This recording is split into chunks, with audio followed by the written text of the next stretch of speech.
Back to one of our top stories now. A ceasefire deal has finally been reached in the Gaza between Israel and Hamas. Qatari Prime Minister Sheikh Mohammed made the announcement this evening, saying the ceasefire deal will take effect on Sunday. International relations expert Brook Spector joins us now for more. Mr. Spector, thank you so much for your time. Now, over 460 days of conflict, more than 46,000 have now lost their lives and scores displaced, and of course, so much turmoil that has happened within that region. Was this ceasefire expected? Well, obviously they had, well, good evening, good to be with you. And like everybody else in the world, I've been paying close attention to the news bulletins as they came through. And then ultimately the announcement from the Middle East and then President Joe Biden's public statements immediately afterwards. You know, I'm sure everybody realizes that negotiations in one form or another and between the various parties have been ongoing for months. And as Biden indicated, the arrangements and the deal that was worked out are substantially the same as was proposed. I believe it was 4 or 5, maybe even 6 months ago. That says something about the way in which the parties concerned felt that they could refuse to sign on unless they got a better deal. But it also says something about the complexity of the negotiation and the deal itself, because it is not, after all, a total and complete ceasefire forever.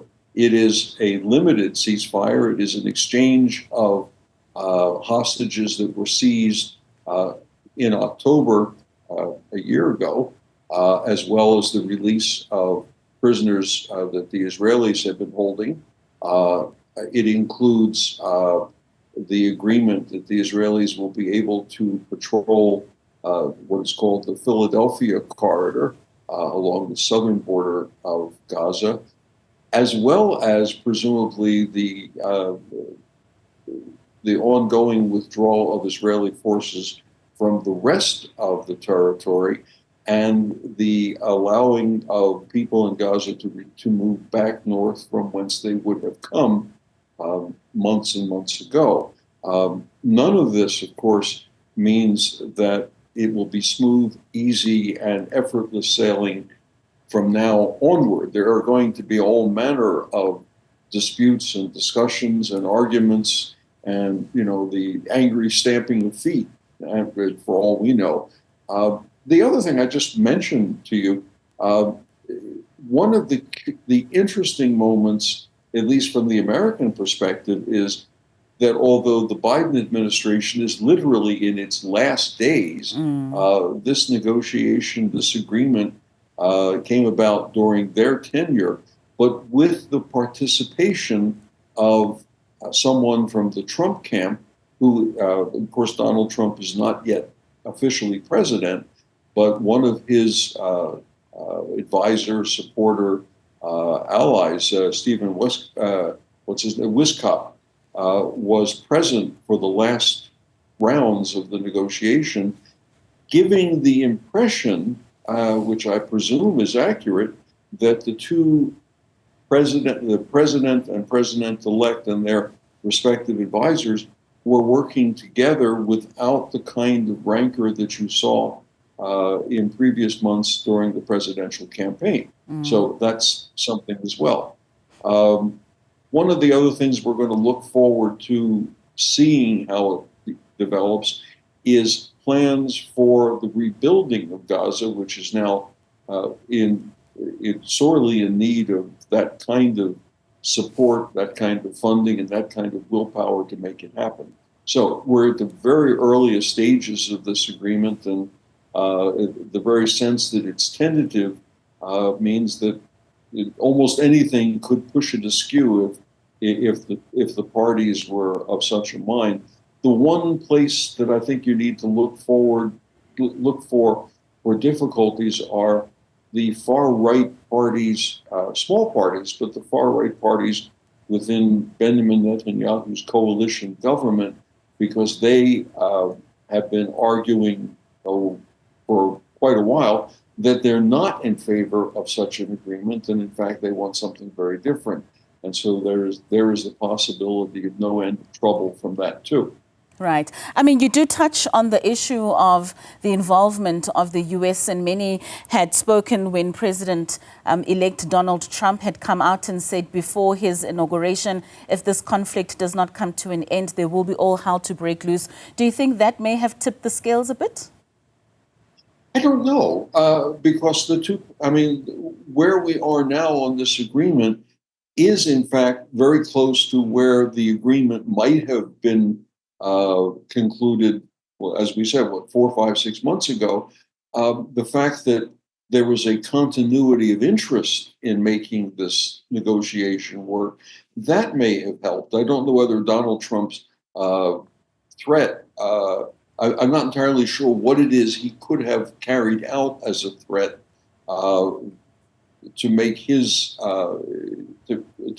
promise or his ideas any more forceful than was already being said. I'm trying very hard to figure out what precisely he meant and what it was he thought he could bring to bear that hadn't already happened. So I honestly don't know. I'm going to leave you hanging on that one. I don't have the answer. Well, I mean, you also touched just on the phases in terms of the conditions that the ceasefire comes with. And you also mentioned that it could be a limited ceasefire and there won't be a smooth transition. But what could we look forward to in the next 6 months, especially when it comes to the Palestinians? Well, I mean, the normal run of things when you have we're thinking historically and more broadly, is that when you have an agreement like this on the table that has been agreed to by the parties, to the extent to which it is carried out, encourages further steps. In other words, if we can agree on something and then we agree to do it and then we actually do it, that gives you a window for more agreement for more things and for more things that make a lack of fighting. I don't want to call it peace yet, but I think we're a little bit ahead of ourselves if we call it peace.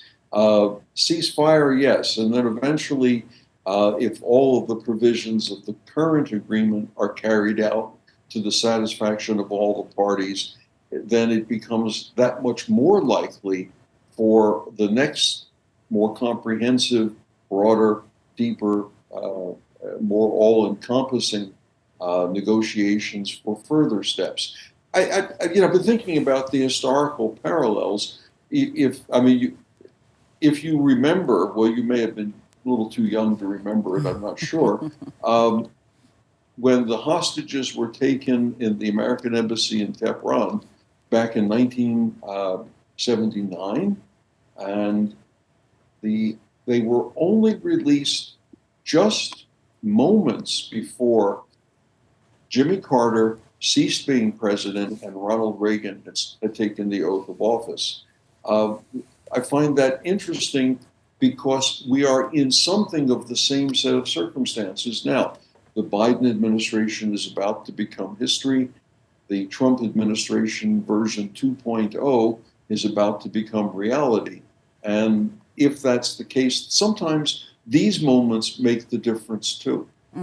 So in reference of those historical parallels, could there be a possible backing down of the ceasefire by Israel like we've seen previously? Or do you think under the Trump administration things may be different? Anything's possible. As I say, I think the people holding the cards in this one, if the Israeli government in the person of Benjamin Netanyahu, remember he has a very narrow majority in the Israeli parliament. I think it's 8 votes out of 144. And the majority, such as it is, comes from the 2 small right-wing parties whose leaders, Samotrevich and Ben-Gvir, are in the current government as ministers. And they keep saying they are not in favor of such things. In fact, one of them has said along the way, I mean, kind of rhetorical excess, we want all the Palestinians, all the people in Gaza out of Gaza. Now, that obviously is not going to happen either, but it certainly is going to be problematic for Netanyahu to hold his coalition together if the two small parties refuse to support him. On the other hand, it is important to remember that most Israelis, it seems, according to public opinion surveys, and certainly the demonstrations that we've seen over the months, hundreds of thousands of people, their goal is twofold: bring the hostages back, end the fighting. And if Netanyahu is brave and courageous for change,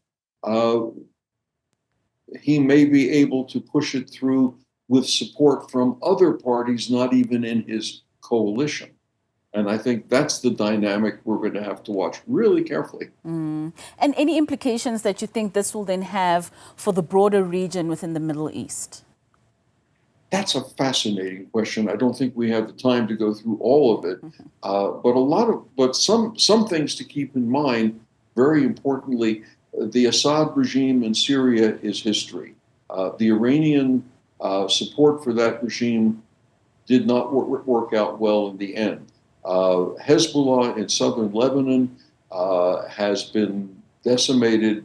The Iranians are unable really to resupply them. And the Lebanese government includes a prime minister who is not a supporter of Hezbollah. And that's a development to be appreciated. At the same time, Hamas as a fighting force, separate from it as an idea, has been similarly decimated in the fighting. So the landscape, the geopolitical landscape now is very different from what it was 2, 3, 4 months ago. And all of that means that there are opportunities that nobody really expected to be possible. I guess my bottom line is leaders especially, are going to have to be very brave and very courageous and think about more than their immediate moments of political security. All right, Mr. Spector, thank you so much for your time. The world certainly will be looking with regards to what's going to be happening over the next couple of weeks, especially within that first phase when the ceasefire would be coming into effect. That was international relations expert Mr. Brook Spector speaking to us there on the breaking news of the ceasefire that has been broken between Israel and Hamas.